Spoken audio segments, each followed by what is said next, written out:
Yeah, hi, my name is Tony Rodriguez Tellaeche. I've been coming to Unity about 3 years. When I got here, I really found really what I was looking for.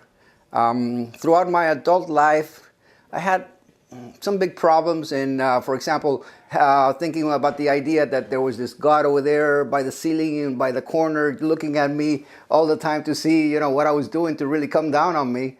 And when I came here to Unity, it's totally the other way around. What we have out there is a God that loves us, a God that supports us, and a God that is there for us. It's like when Wayne Dyer said, there is the soup of the universe that is right there for you to just reach out and bring the health that you need, the love that you need, the wealth that you need.